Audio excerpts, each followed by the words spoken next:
भारत के वैज्ञानिक चीन से एक कदम आगे बना डाली समुद्र के पानी से बिजली। सोचिए ऐसी बैटरी के बारे में जो कभी खत्म ना होती हो, एक ऐसी एनर्जी का सोर्स जो हजारों सालों से हमारी आंखों के सामने है, लेकिन हमने उसका अब तक पूरी तरह से इस्तेमाल नहीं किया। मैं बात कर रहा हूं हमारे समुद्र की।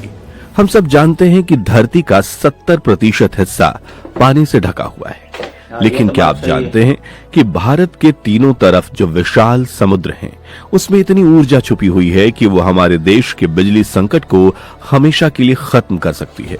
आज की वीडियो में हम बात करेंगे एक ऐसे मिशन की जो भारत के भविष्य को बदल कर रख देगा। आईआईटी मद्रास की क्रांतिकारी खोज सिंधुजा 1 से लेकर लक्षद्वीप में बनने वाली विशाल OTEC प्लांट तक हम जानेंगे कि कैसे भारत अब समुद्र की लहरों से बिजली बनाने की तैयारी कर रहा है। क्या 2026 तक हम समुद्र के खारे पानी से बिजली और पीने के पानी दोनों बना पाएंगे? इस तकनीक के पीछे का विज्ञान क्या है और पूरी दुनिया की नजर टिकी है भारत की ब्लू एनर्जी पर। आखिर क्यों? अंत तक बने रहे, क्योंकि आज हम समुद्र में छिपी एक ऐसी खत्म न होने वाली ताकत के बारे में बात करने वाले हैं। समुद्री ऊर्जा क्या है? सबसे पहले समझते हैं कि आखिर समुद्री ऊर्जा कैसे काम करती है। देखिए, समुद्र शांत नहीं है, वो हमेशा गति में रहता है, कभी लहरों के रूप में, कभी लहरों के आगे, कभी धाराओं के रूप में। विज्ञान का एक बुनियादी नियम है, जहां गति है वहां ऊर्जा है। भारत के पास समुद्र से बिजली बनाने के 3 मुख्य तरीके हैं। पहला, वेव एनर्जी।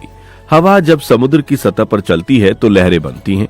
इन लहरों के ऊपर नीचे होने की गति से हम जनरेटर चला सकते हैं। तीसरा, टाइडल एनर्जी। चांद और सूरज के गुरुत्वाकर्षण की वजह से समुद्र का पानी दिन में 2 बार ऊपर चढ़ता है और नीचे उतरता है। पानी की इस विशाल हलचल से टरबाइन घुमाई जा सकती है। तीसरा, समुद्र तापीय ऊर्जा OTEC। ये सबसे दिलचस्प है। समुद्र का ऊपर का पानी सूरज की वजह से गर्म होता है और गहराई का पानी ठंडा होता है। तापमान के इसी अंतर का इस्तेमाल करके बिजली बनाई जाती है।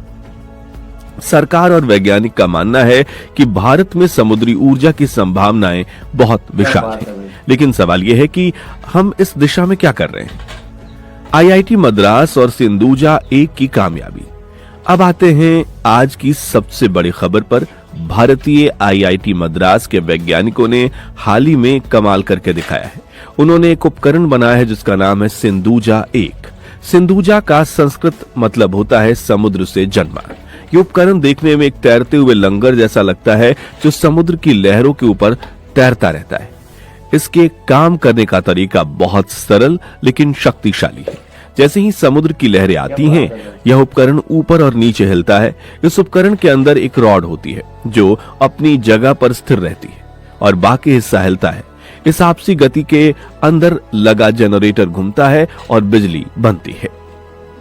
आईआईटी मद्रास ने उस उपकरण को तमिलनाडु के तुतुकुड़ी तट से लगभग 6 किलोमीटर दूर समुद्र में उपस्थित प्रयोग किया, जहां 20 मीटर की गहराई में इसने सफलतापूर्वक बिजली बना दी।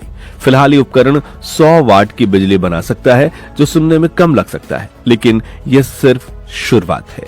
लक्ष्य ये है कि अगले 3 सालों में इससे 1 मेगावाट बिजली बनाई जाए। आईआईटी मद्रास की यह सफलता इसलिए मायने रखती है क्योंकि यह तकनीक पूरी तरह से भारत में बनी है और दूर दराज के द्वीपों पर सेंसर और संचार उपकरणों को बिजली देने के लिए ये एक बहुत बड़ा बदलाव साबित हो सकता है। OTEC और लक्षद्वीप मिशन। अब चलते हैं भारत के सबसे खूबसूरत हिस्से की तरफ, लक्षद्वीप। कवरत्ती द्वीप पर एक ऐसी परियोजना की योजना बनाई गई है जो दुनिया भर में मिसाल बनेगी। भारत एक समुद्री ताप ऊर्जा ट्रांसफार्मर यानी OTEC प्लांट लगाने की योजना में है, जो 2026 तक काम करना शुरू कर सकता है। लेकिन OTEC आखिर है क्या? दोस्तों, समुद्र की सतह का पानी सूरज की गर्मी से गर्म रहता है, मान लीजिए 38 से 30 डिग्री सेल्सियस। लेकिन अगर आप उसी जगह 1 किलोमीटर नीचे जाएंगे तो वहां पानी बर्फ जैसा ठंडा होता है, लगभग 5 से 7 डिग्री सेल्सियस। OTEC तकनीक तापमान के इसी अंतर का फायदा उठाती है। पहला, समुद्र के पानी से अमोनिया जैसे तरल पदार्थ को निकालकर उबाला जाता है ताकि वो भाप बन जाए। दूसरा, वो भाप टरबाइन को घुमाती है और बिजली बनाती है। तीसरा, फिर समुद्र की गहराई से ठंडा पानी ऊपर लाया जाता है ताकि उस भाप को वापस तरल बनाया जा सके। करवती की यह परियोजना सिर्फ बिजली नहीं बनाएगी, बल्कि इसका सबसे बड़ा फायदा कुछ और है। इस प्रक्रिया के बाद जो ठंडा पानी बचता है उसका उपयोग डिस्टिलेशन के लिए किया जाएगा, यानी समुद्र के खारे पानी को पीने लायक मीठे पानी में बदला जाएगा। लक्षद्वीप जैसे द्वीपों पर पीने के पानी की बहुत किल्लत होती है। यह प्लांट वहां हर रोज 1 लाख लीटर पानी पीने वाला बना सकता है। सोचकर देखिए, एक तरफ बिजली बन रही है और दूसरी तरफ पीने का पानी मिल रहा है, वो भी बिना पर्यावरण को नुकसान पहुंचाए। यह है तकनीक का असली कमाल। यह हमारे लिए महत्वपूर्ण क्यों है? अब हम वीडियो के सबसे महत्वपूर्ण हिस्से पर आते हैं। एक भारतीय होने के नाते ये तकनीकें हमारे लिए क्यों जरूरी है? देखिए, भारत के पास लगभग 7,500 किलोमीटर लंबी तटरेखा है, गुजरात से लेकर पश्चिम बंगाल तक, और हमारे द्वीप अंडमान और लक्षद्वीप हम समुद्र से घिरे हुए हैं। अभी हम अपनी ज्यादातर बिजली कोयला जलाकर बनाते हैं, जिससे प्रदूषण होता है और जलवायु परिवर्तन का खतरा बढ़ता है। दूसरा विकल्प है सौर और पवन ऊर्जा, लेकिन सूरज रात में नहीं चमकता और हवा हमेशा नहीं चलती। लेकिन समुद्र कभी नहीं सोता। लहरें 24 घंटे साल के 365 दिन चलती रहती हैं। ज्वारीय ऊर्जा और OTEC हमें लगातार बिजली दे सकते हैं बिना रुके। अनुमानों के मुताबिक भारत के पास 40,000 मेगावाट वेव ऊर्जा और 12,000 मेगावाट ज्वारीय ऊर्जा की क्षमता है। अगर हम इसका एक छोटा सा हिस्सा भी सही से इस्तेमाल कर लें तो हमारे हजारों गांवों और शहरों को हम रोशन कर सकते हैं। यह आत्मनिर्भर भारत की तरफ एक बहुत बड़ा कदम हो सकता है। हम ऊर्जा के लिए दूसरे देशों पर निर्भर नहीं रह सकते। हमारा समुद्र हमारी अपनी ताकत है। ज्वारीय ऊर्जा, चंद्रमा की शक्ति, तरंग और OTEC के अलावा एक और खजाना ज्वारीय ऊर्जा है। भारत में ज्वारीय ऊर्जा के लिए सबसे बेहतरीन जगह गुजरात के खंबात की खाड़ी और कच्छ की खाड़ी है, और पश्चिम बंगाल में सुंदरवन का क्षेत्र।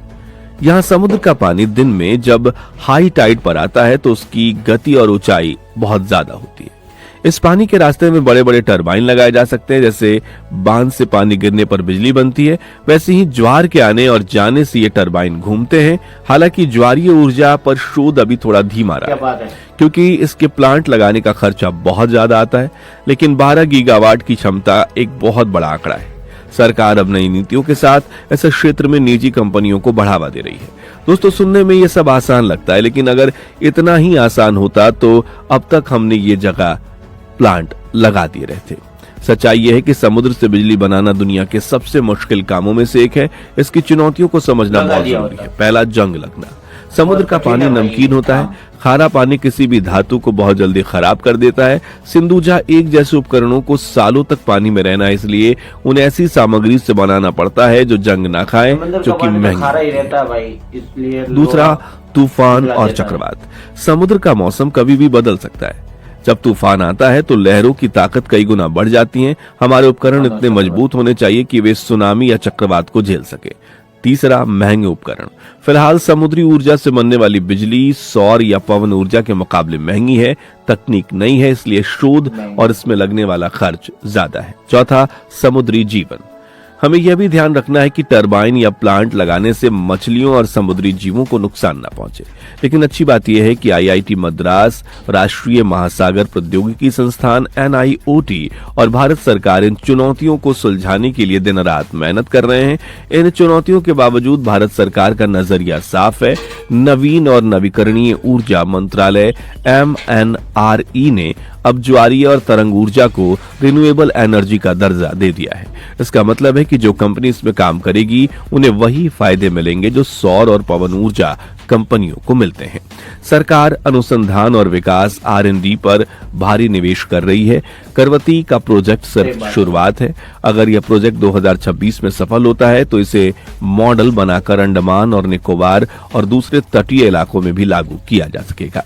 सिंधुजा एक टीम का लक्ष्य है कि अगले कुछ सालों में वे इस को बाजार में उतारें ताकि हम बड़े स्तर पर बिजली बना सके। सोचिएगा जरूर, जब भारत अपनी ऊर्जा जरूरतों के लिए पेट्रोल और डीजल की जगह अपने ही समुद्र का इस्तेमाल करेगा तो हमारी अर्थव्यवस्था कितनी मजबूत हो जाएगी। आपको क्या लगता है, क्या भारत 2030 तक समुद्री एनर्जी में दुनिया का लीडर बन पाएगा? क्या हम समुद्र की लहरों से अपने घरों को रोशन कर पाएंगे? अपने विचार कमेंट्स में जरूर लिखें मुझे आपकी राय जानने का इंतजार रहेगा। अगर आपको आज की वीडियो जानकारीपूर्ण लगी हो और जरूर बताइए। आपको हमारे वैज्ञानिकों की मेहनत पर गर्व इंतजार महसूस रहेगा। हुआ हो तो इस वीडियो को लाइक जरूर करें और अपने दोस्तों के साथ शेयर जरूर करें। ऐसी ज्ञानवर्धक और भविष्य से जुड़ी वीडियो के लिए हमारे चैनल को सब्सक्राइब करना ना भूलें। शेयर जरूर करें, ना भूलें। ये वीडियो आपको अच्छा लगा हो तो ये वीडियो में लाइक और कमेंट जरूर करिए। और क्या आपने 2030 तक लक्ष्य रखा है भारत तो इसमें कामयाबी हासिल हो जाए तो इस कमेंट में जरूर लिखे और हर हर महादेव जरूर लिखे, मैं आपको समझ जाऊंगा। और कहने का मतलब ये है कि ये वीडियो आपके लिए लाया बहुत खास है। भारत के लोगों को देखो कि अपना भारत विश्व गुरु बनने जा रहा है। तो ये वीडियो अच्छा लगा तो शेयर जरूर करें। और कोई भी वीडियो आपको ऐसा कोई लगता है तो कमेंट में जरूर बताइए, हम इस पे रिएक्ट करेंगे। मिलते हैं अगले वीडियो में, जब तक के लिए जय श्री राम।